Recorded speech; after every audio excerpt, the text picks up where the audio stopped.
Good evening, everyone. I'm J. Lenora Bressler, and welcome to the July 15, 2019 edition of the Bible Delight in the Details. Today, I want to talk in general about a book of the Bible, 2 Timothy. In my Sunday school class this morning, I was teaching my adult Sunday school class that this is probably, most scholars believe, one of, if not the last surviving letters by Paul that we have prior to his execution in Rome. Paul had been in prison before, but it had really been more of a house arrest. People were allowed to come and go. He was allowed to teach and talk to people in his home, and then he was released. But now he's back, and this time it's different. And the political situation has changed. And now he is seen as a repeat offender, if you will. And there's not going to be any mercy shown. It's a day not like ours at all, where there is a lot of time between sentencing and execution.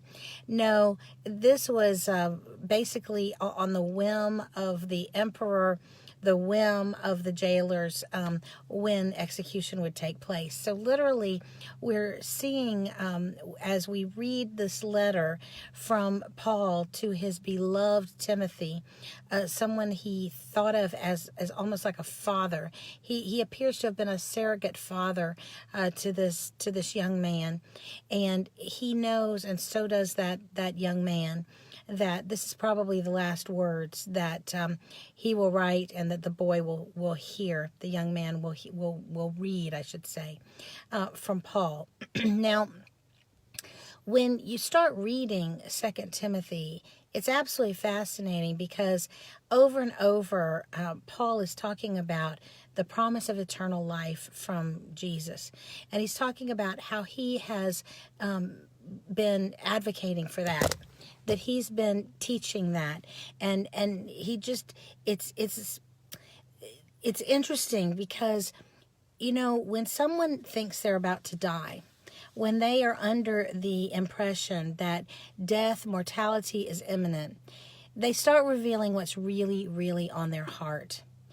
And I asked my Sunday school class to consider something that maybe most of us don't consider usually. We think of Paul as such a stalwart Christian, and he was, and just so committed to the faith, and he was.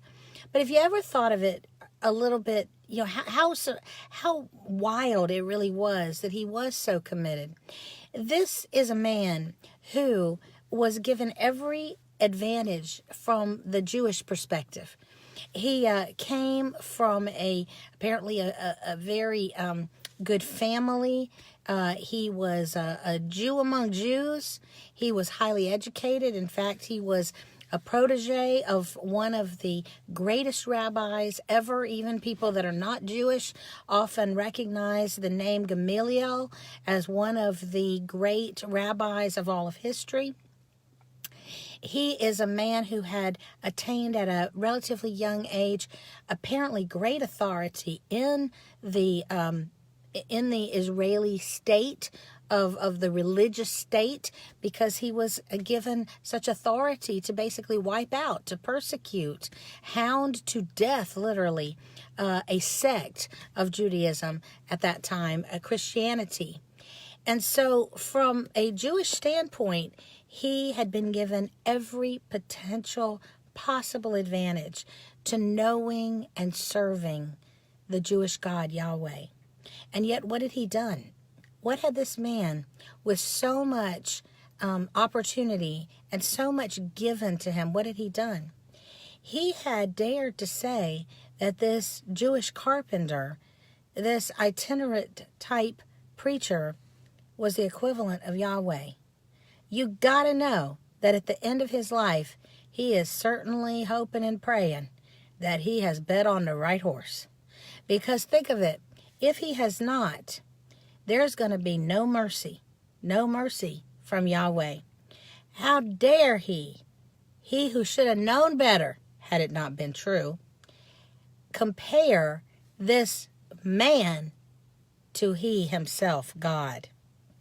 And it's fascinating because as you as you read this, what may be some of the very last words ever written by Paul on this earth, you can hear him saying to Timothy that he wants the faith to continue, that he is sold out, that as he is nearing his death, he is holding on to the promise that it is eternal life through Jesus Christ. That yes, he has been preaching that there's one way to God, and that is through Jesus. And even there, as he is nearing the time when he's going to know for sure if he was right or not, he is still saying, I am right. I know this is the truth. And he's encouraging Timothy to continue on. He talks about his own ancestors and how they worshiped God, and he has followed in their footsteps as he best understood it.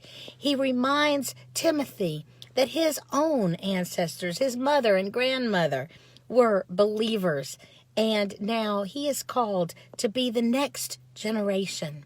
So what is Paul thinking about? What's on his heart in these final moments, final days of his life?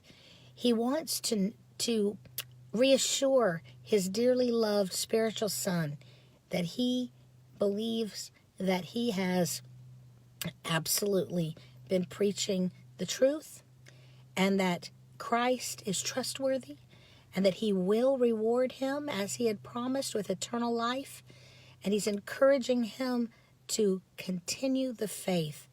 He wants it to go on generation after generation. I'm J. Lenora Bressler. Visit me on the next edition of the Bible, Delight in the Details. Have a great night.